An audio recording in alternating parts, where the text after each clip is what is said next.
Anyway, so it's a great pleasure of mine to introduce Andriy Haydys. So you're actually in Bielefeld, but in fact you're for some time in Imperial. Yes, I'm visiting Imperial for 2 years. For 2 years, right. So anyway, so he's here, I guess you came from London. Yeah, so, and he's going to talk about a topic that I like very much, high-dimensional gauge theory and Fueter maps. Yes, thank you very much for the invitation. Probably I will start, although the title is high-dimensional gauge theory and Fueter maps, I will start first with Fueter maps and then explain how are they related to higher-dimensional gauge theory. So, first of all, to define Fueter maps, we need two hyperKaehler manifolds, say X with complex structures I1, I2, I3, and M with, say, J1, J2, and J3. So they obey quaternionic relations. Both are assumed to be hyperKaehler. Now, I will assume from the very beginning that manifold X is four-dimensional, for the reasons that will be clear right in a minute. And then a map F, say from X to M, is called Fueter if the differential satisfies the following equation, and the equation is you take the differential, compose this with the first complex structure on your source manifold, and then with the first complex structure on the target manifold, and do the same for all complex structures. So you take J2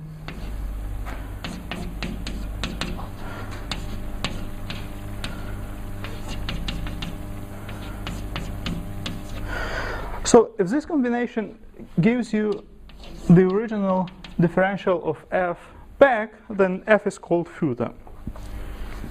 Now, so clearly this is the first order partial differential equation, and it was introduced in 30s.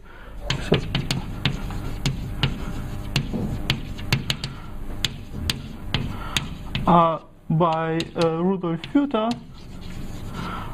for maps from flat quaternionic space into itself. So in this case, the equation could be written as follows. So you take df over dx naught minus I df over dx1 x2 minus k df over dx3, and this should be 0. So here x is x0 plus I x1 plus j x2 plus k x3 is a quaternionic variable. So isn't this like Dirac equation? Yes, it's exactly the... Did he relate it to Dirac? Did he know that? No, no. So actually I read his, several of his papers. Right now they are available online, and he doesn't mention that. Mm-hmm. So he took this equation just because of formal similarity with the Cauchy-Riemann equation, and studied it to solve equations like Laplace of u equals 0 in R4. All right. And now maybe you wonder, why would you care about such maps? Here are some properties that partially explain this. First of all, the Fueter equation is first order elliptic partial differential equation if we it is only elliptic if the source manifold is four-dimensional. Otherwise it's overdetermined, similarly to the Cauchy-Riemann equation. Then f is a point of absolute minimum of the energy functional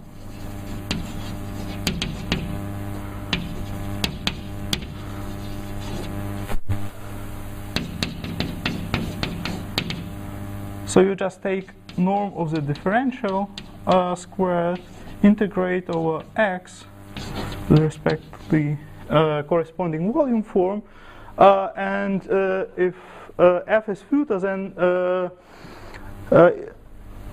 E evaluated at f takes its minimum, so in particular f is harmonic. And as Hussein already mentioned, so this gives you harmonic spinors in dimension 4 in a particular case when you take your target space as a flat space. Alright, so one more property, quite amusing property that I would like to mention is the following one. So take any point in X, let M be its image. So then the differential of f at the point x is a map from txx to tmm. Now here you have an operator t which maps this space into itself.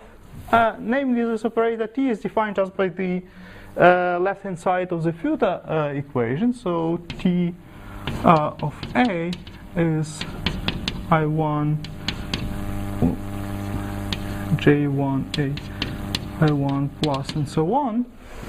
And then if you square this operator, so it's easy to see that t squared plus 2t minus 3 is the same as t minus 1 t plus 3. Well, and this is 0. So that's a small computation. And then what is easy to see is the following. If you consider linear maps which are linear with respect to quaternionic structures, then this is in fact is in the kernel of t plus 3. Right, so if it's linear with respect to quaternionic structures, then you would have minus 1 in front of each term, so this would give you minus 3. And similarly, if you compose any maps in which is quaternionically linear with some complex structure JR, this is easily seen to be in the kernel of t minus 1. Sorry, what does that mean? J? Oh, composition. That's composition, yeah. Okay. Now, all those spaces are disjoint, and some of their dimensions is the dimension of the whole space. So it follows that, in fact, here must be equality. Well, if you take the sum of those.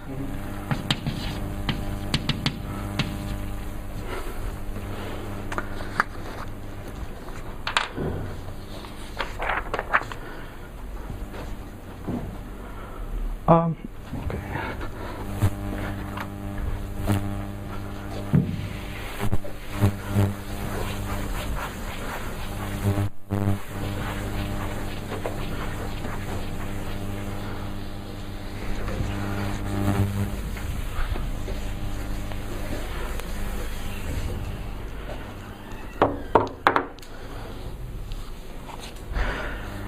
Now, so the whole space of linear endomorphism over reals between txx and tmm now decomposes into eigenspaces of the operator T. So we have home H plus its complement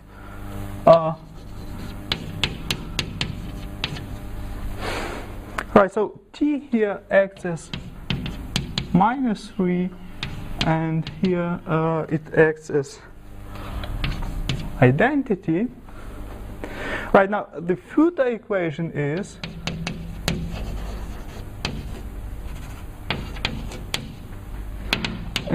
TA equals A.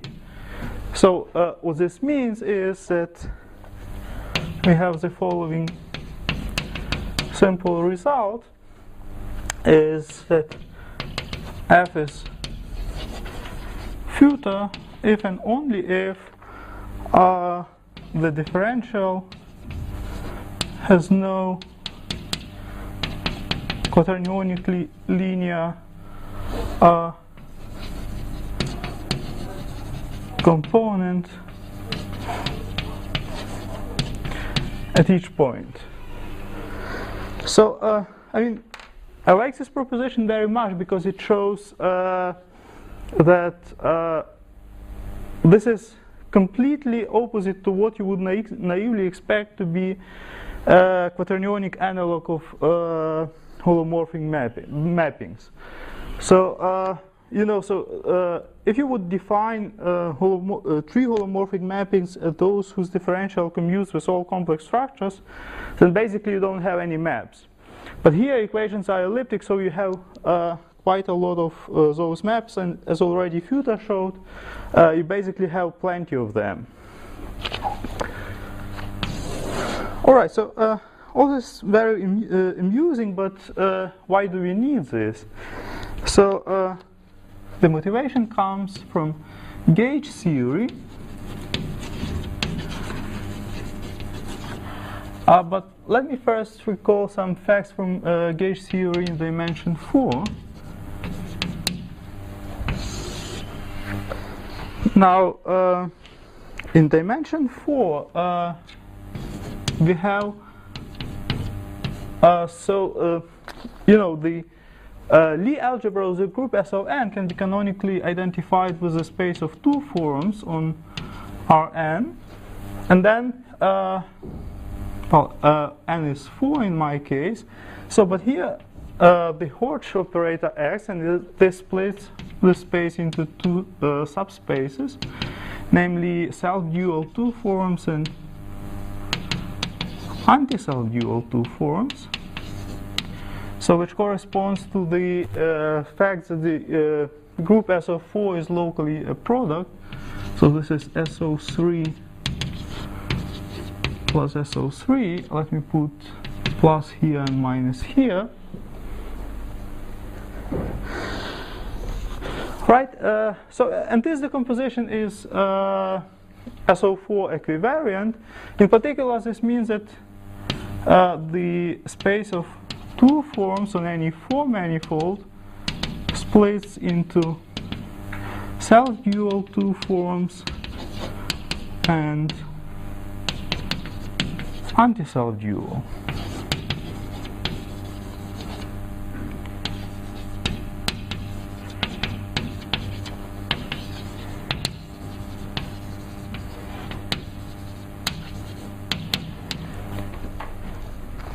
Alright, so if we have the splitting, then given a principal G bundle P over M, we say that a connection A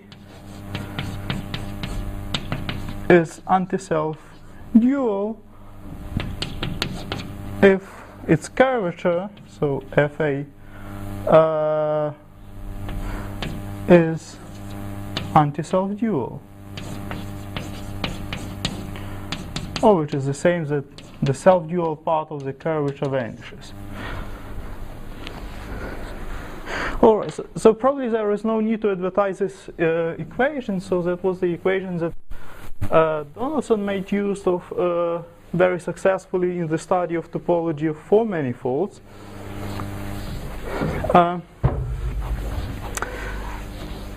But after successes of low-dimensional gauge theory, there was a question whether we can generalize this to higher dimensions. And roughly in '96, Donaldson and Thomas came with the idea how to do this in high dimensional spaces. So I believe it was known in physics before them, but came into mathematics known as Donaldson and Thomas theory. So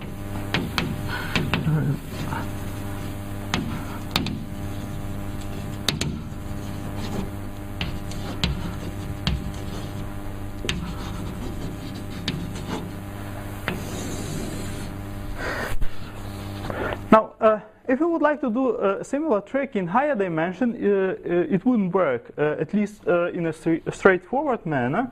This is because if you consider the space of two forms on Rn, with n greater than 4, then this is known to be irreducible.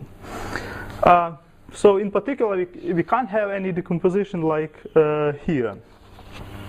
But anyway, there is always the same identification with the Lie group of SON. And now assume that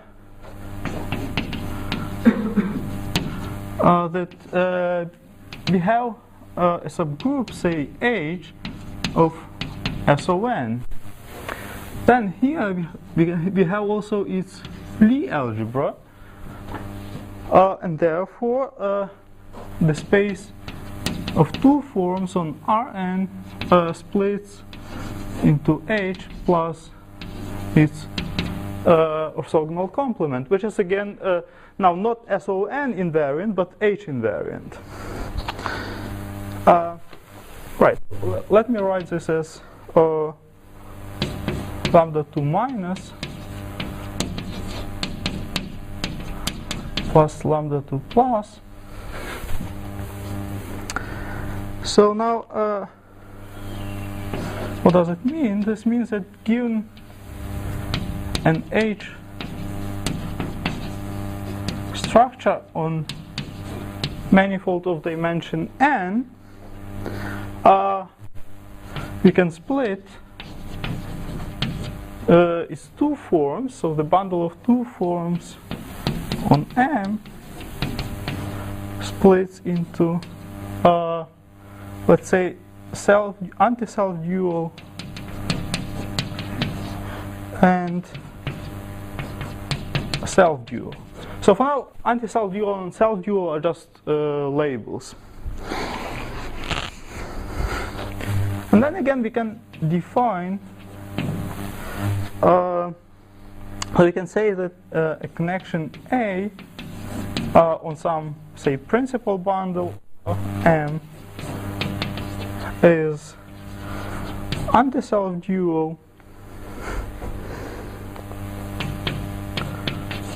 if self-dual part of the curvature vanishes. So it goes now completely in the same way as in dimension 4. The only point which is different from the dimension 4 is that we have to choose an H structure on our manifold M. So in dimension 4 there was no any choice. Now here is a concrete example. So my favorite example is dimension 8, and right. So this,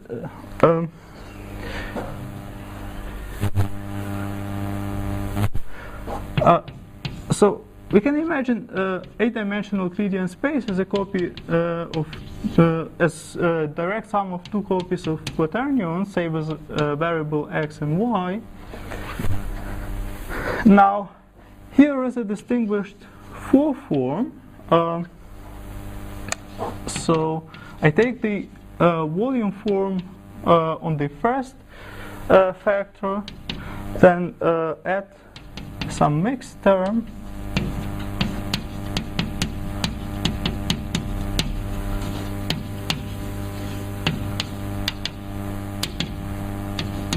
plus symmetrically the volume form on the vector. So it's not very important to understand what is exactly this 4 form. What is just important is there is some 4 form on R8 with constant coefficients, which is given explicitly. Now, the fact that I need about this 4 form is the following. So the group, say, GL8R acts on lambda 4 R8. So it acts on R8, and then there is an induced action on the fourth exterior power of R8. And then the stabilizer of omega naught is isomorphic to the group spin 7, the double cover of S of 7.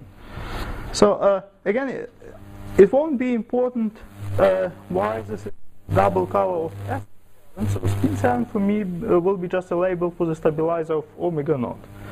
So and this omega naught is called Kaehler form.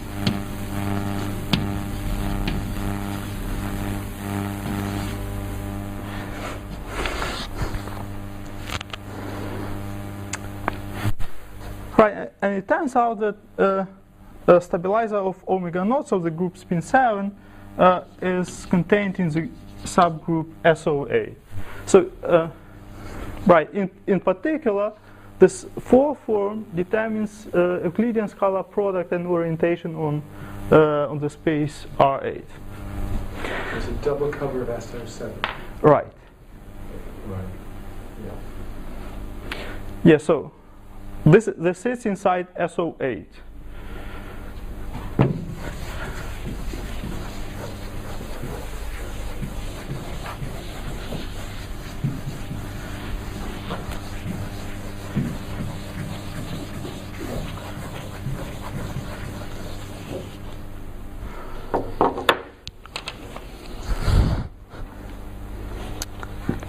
Right, so now a spin 7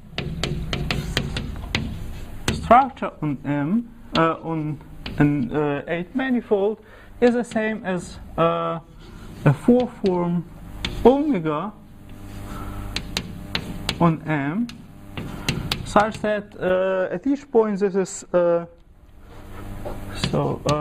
each point M the restriction of omega to TMM is isomorphic to our standard form omega naught.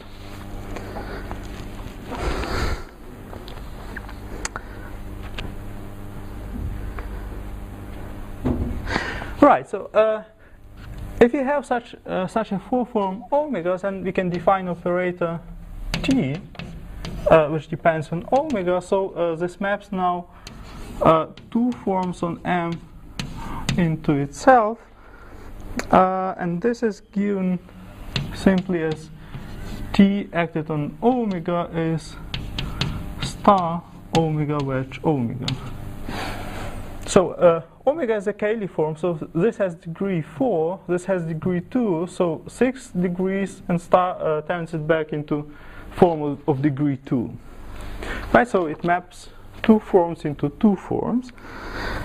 And then a computation shows that this operator T satisfies the following equation, which in fact we have already seen today. So that's the same equation as we used for the Fueter maps. Right, so let me recall. This is T plus 3, T minus 1. Right, and then this defines us self-dual and anti-self-dual forms in a very concrete manner.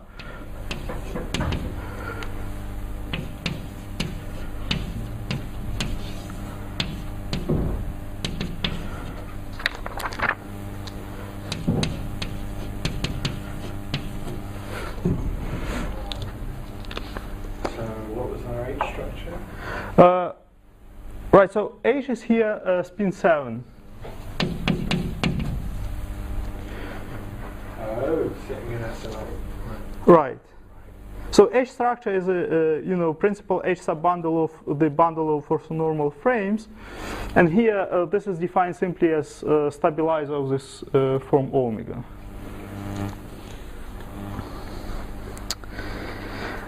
Right. So what we will assume throughout is that the form, our preferred four-form omega is closed, which is the same as to say that omega is parallel, which is the same as to say that the holonomy group of M is inside spin 7. So we will assume basically that our manifold has holonomy spin 7. So this is one of the exceptional types in the Berger classification. Right, and maybe one remark is that the four-form omega is calibration in the sense of Harvey and Lawson, meaning the following. So it has the following two properties. So the first property is it is closed. So this is our assumption. And the second property is that for any, say V1,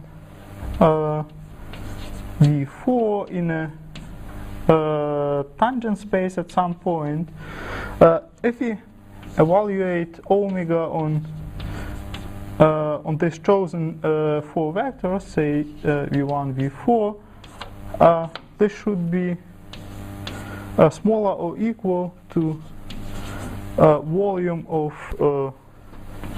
V1, V4. So if you would take V1, V4 to be orthonormal, then omega evaluated at V's should be less or equal than 1. Alright, so any four-form or any form of arbitrary degree with those properties is called calibration. Why is it important? It will be clear a little bit later. But this gives us a model in dimension A. So what about other dimensions? Now,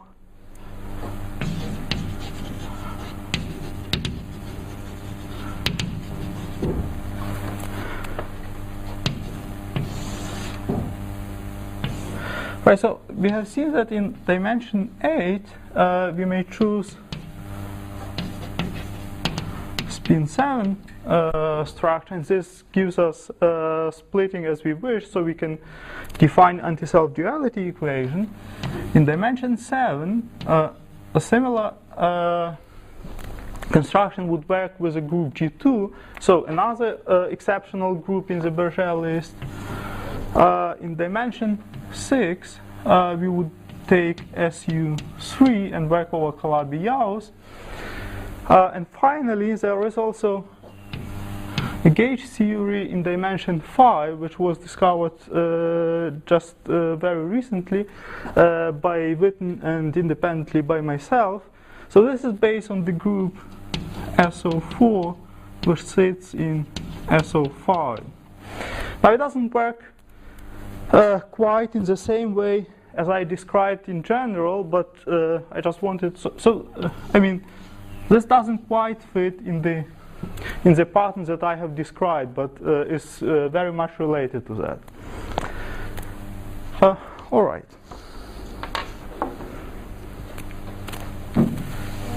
Sorry, just to check whether I'm completely lost or not. So you have defined this notion of H structure, which in principle it applies for any, as far as I understand, for any subgroup of SON. But right now you are making some specific claims about the specific choices of that H structure. Am I supposed to conclude that it's hard to I guess what I'm trying to go after is once you have chosen a spin 7 in that construction, you use the existence of this Cayley form, and you require some further properties. Is this what is constraining the choice of your H structure, or in principle there could be other H structures in higher dimensions that maybe people have not explored? Missing something, or? Yeah, so yes, I mean, you're completely right. So in principle, you could take here any group H, any subgroup of SON, and if you are lucky and you have a good splitting here with good properties, so then everything works. But then if you start working with those... Everything which is like getting a calibration, or is this like Right, so that's one of the points. So then you want to have additional properties, and you ask yourself, when do you have some additional properties? So for example, you would like to know that your structure is related in a good way with metric, that you have other properties. So for example, this condition is required to make sure that your anti-self-duality would imply Young-Mills. So, I mean, and then this restricts basically your choices to the one which you have in dimension 6, 7, and 8. There are also related constructions of Reyes-Carignon, or I don't know how to pronounce his name, in more general setup. So, but in a sense, you are right.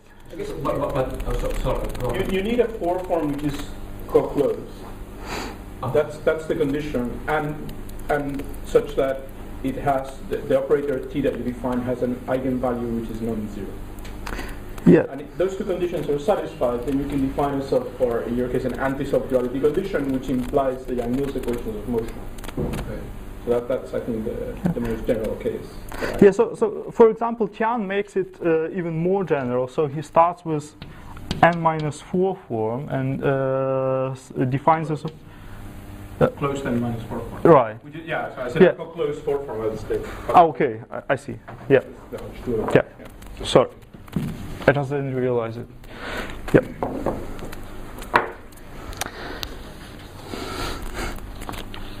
Now, all right. So, what properties do those anti-self-dual connections have?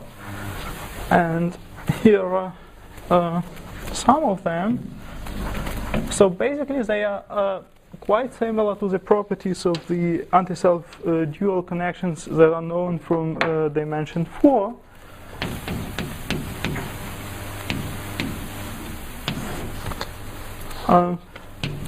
So first, what you get is elliptic equations, well, again, of first order.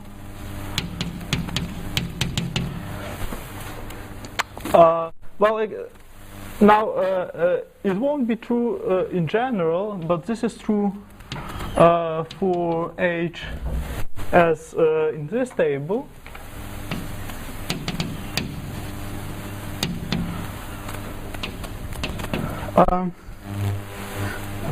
Yeah, so this is one of the basic properties that you would like to have from your equations, and that again restricts your choices. Now, these are points of the absolute minimum of the Young-Mills. No?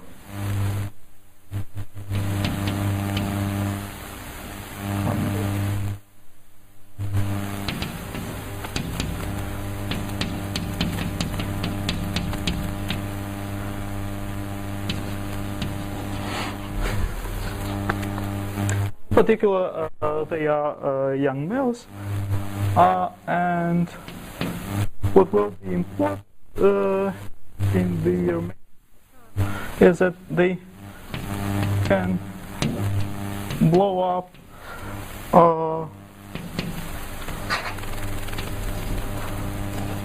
along codimension 4 subsets. Right, so it is known in dimension 4 that flow up sets are points. So this perfectly well fits into this general rule. But if you go to higher dimensions, and your blow-up sets may be much more complicated than in dimension 4. All right. So what I want to talk in the rest of my talk about is basically some generalization of the following result, which was first observed by Joseva's collaborators. So we start with an 8 manifold, which is just a product of two 4 manifolds, and both are assumed to be compact and hyperKaehler. So then holonomy of M is SP1 times SP1, and this is a subgroup of spin 7. So in particular, this manifold is suitable for doing higher dimensional gauge theory, and we can study spin 7 anti-self-duality equation. All right, so now we consider, say, a sequence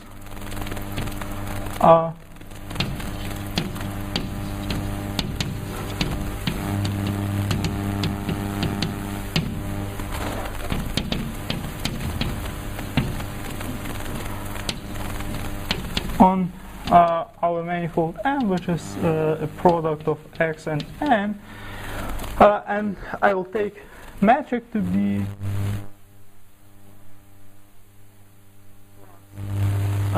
G on the second factor. So I consider a limit where one of the factors shrinks to a point. Right. So and now, as I've said, so there was first observation of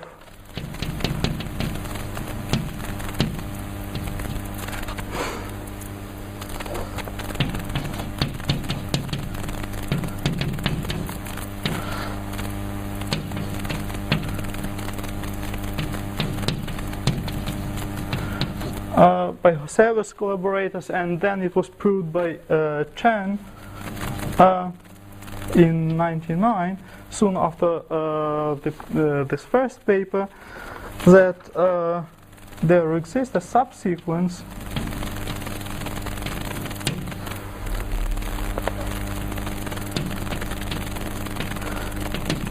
converging to a Fueter map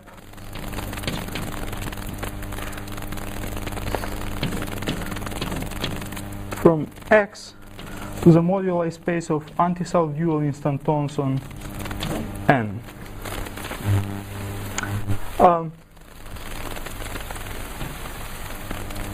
So and this holds away from some subset S, and which has codimension 4. I mean, there is a small subtlety there, but let's don't worry about that. So what I'm trying to say, if you consider spin 7 anti-self-duality instantons on the product, and you shrink one of the factors into a point, then basically this instanton must converge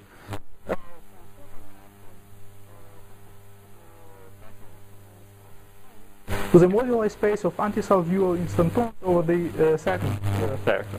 So this space, by the way, is known to be hyperKaehler. So the hyperKaehler structure on N induces a hyperKaehler structure on this space. So it makes perfectly sense to talk about Fueter maps.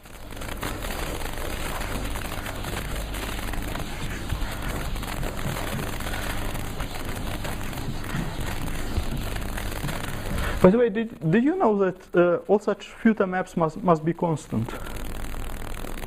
No.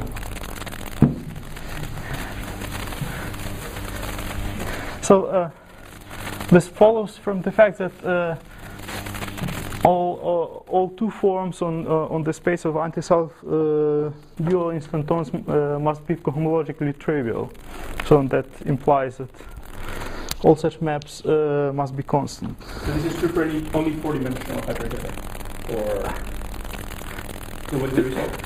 So any two form on the moduli space of anti-self-dual instantons four-dimensional hyperKaehler, or is this a general?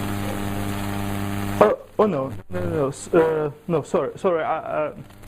I'm thinking about a special case when n is R4. Sorry, so it's not true in general, because I will just switch to that case. Right. So now to motivate what I want to generalize, I need the following results. So we have a-dimensional compact spin 7 manifold. So meaning manifold with holonomy in spin 7 and a sequence of anti-self-dual connections, and let X be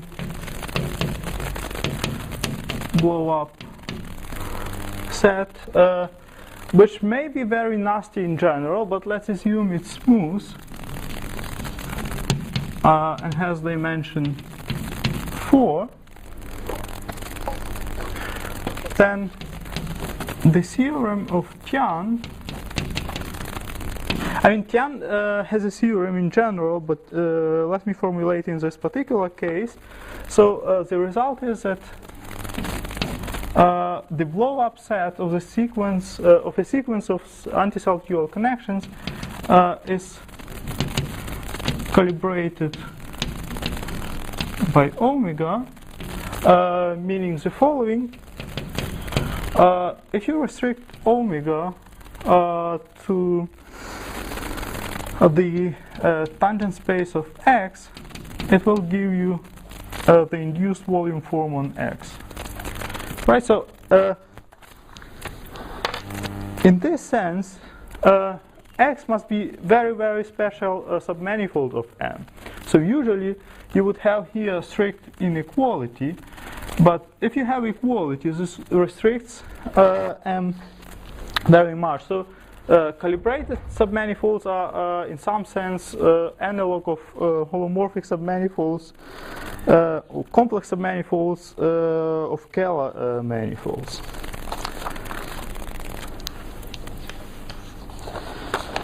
All right, so now one more result is the following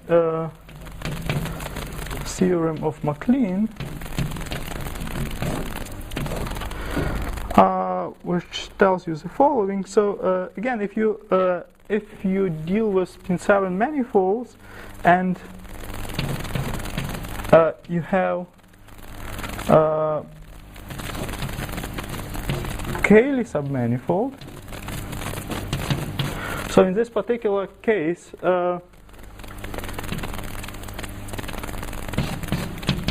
X is called Kaehler. So now, if you have a Kaehler submanifold in spin 7 manifold, then its tubular neighborhood X is diffeomorphic to the total space of the positive spinor bundle of X. So this is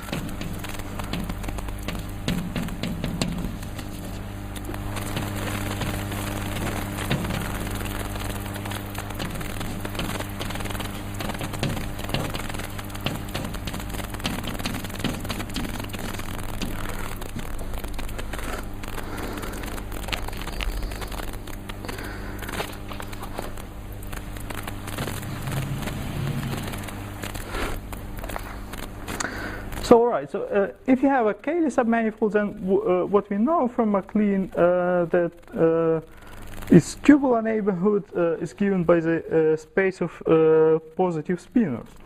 Now we have also the following observation. So let V be any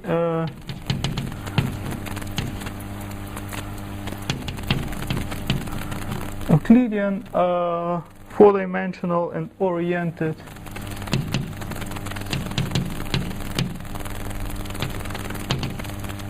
vector space,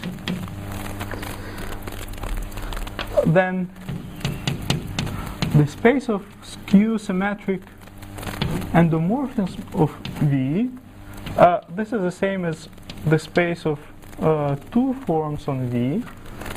So as we know, this decomposes into the space of self-dual forms and anti-self-dual forms on V.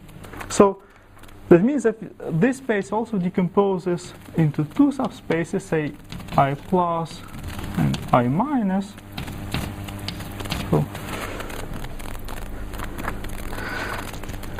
right, and so this space is three-dimensional, this is also three-dimensional, so in particular, d I plus equals 3, and this is a space of quaternionic structures on V. Right, so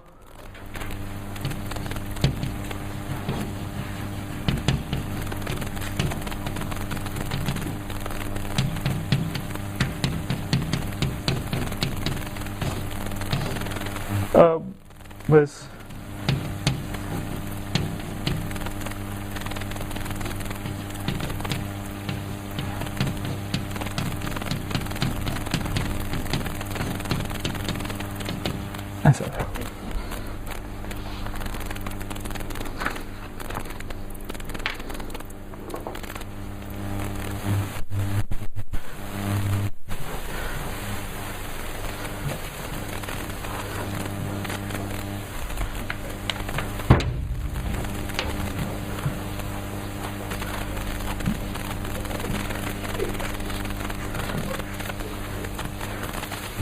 now, what do we get from this?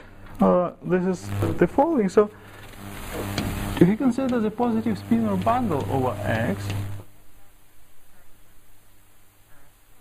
so each fiber has Euclidean metric and is oriented,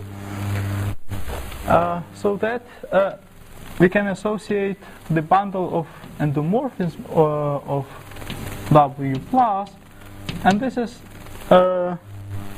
not the same as I plus of Tx. Right, so to say this in short, each four manifold is quaternionic Kaehler, maybe non-integrable. So, I mean, it has a bundle of quaternionic structures. Now, the spinor bundle has also a bundle of quaternionic structures, and they are the same. They are isomorphic. All right. So now, why is it important? Because of the following observation. So, if you have a section of W plus, it makes sense to ask what is a Fueter section of this bundle. Right, so because quaternionic structure, although they are not defined globally, but Fueter equation makes sense because they are compatible in a sense. So then S is Fueter is the same as S is harmonic.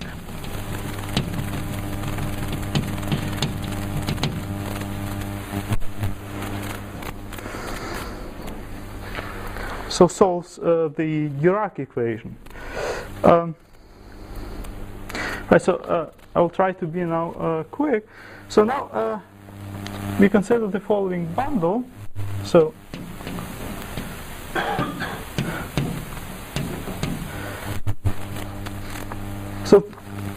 now we want to consider some nonlinear bundle over X.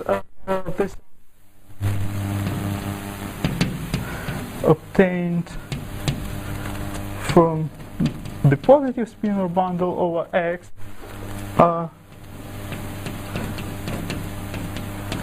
by replacing each fiber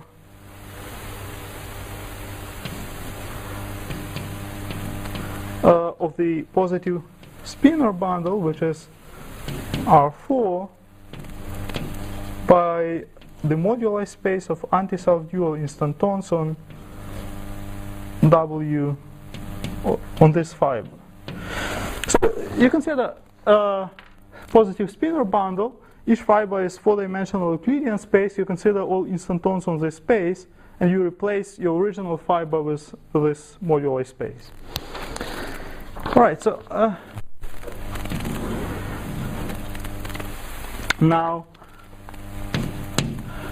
if you pick any point in X, this property then implies that I plus of Txx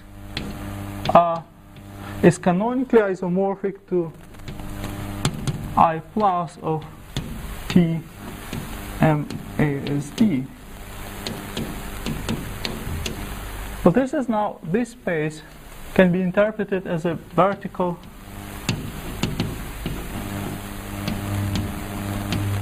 bundle of the bundle we just constructed. Right, so it makes sense then to talk about Fueter sections of this bundle MASD over X.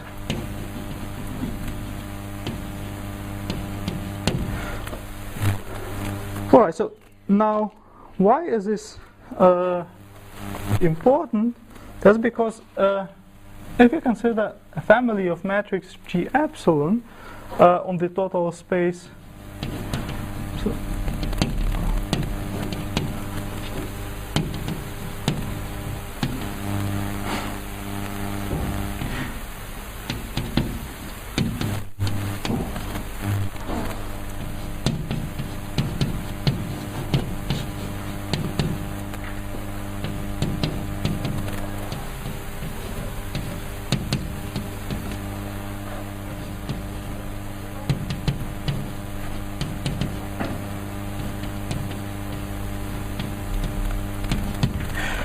so we consider a family of matrices on the total space of the spinor bundle which shrinks each fiber to a point.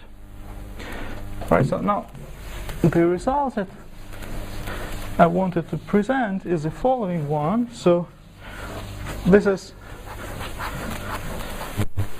an analog of what we have started with for the case of Cartesian product.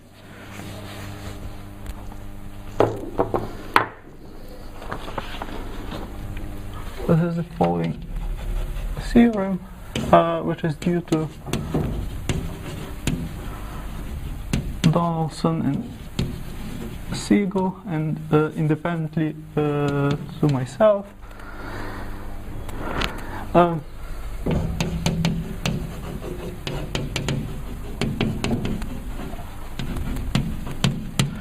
So in the limit as epsilon tends to 0,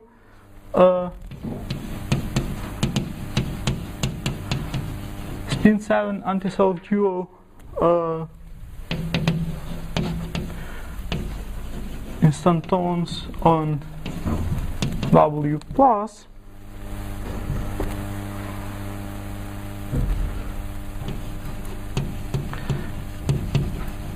correspond to Fueter sections of the bundle MASD.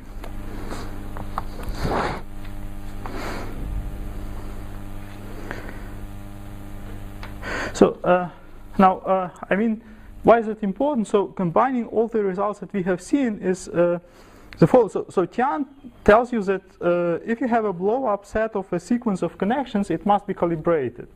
Then by MacLean, a neighborhood of calibrated submanifold must be isomorphic to W+.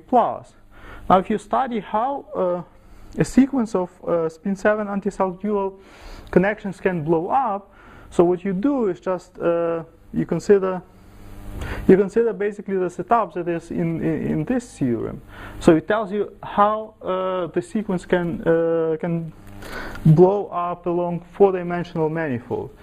So and the answer is that it can't blow up just in an arbitrary way. So it produces anti-self-dual instantons on each fiber, but not in an arbitrary manner, but they must vary harmonically, so to say, with respect to the base point.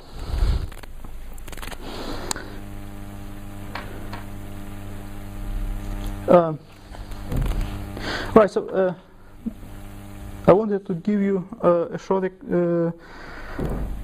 idea of the proof, but maybe I will skip that and just make a final comment that a work of Thomas Walpusky, so he is a doctoral student of Simon Donaldson, so he shows that given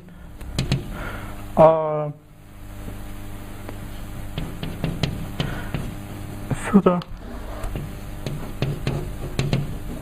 section of MASD,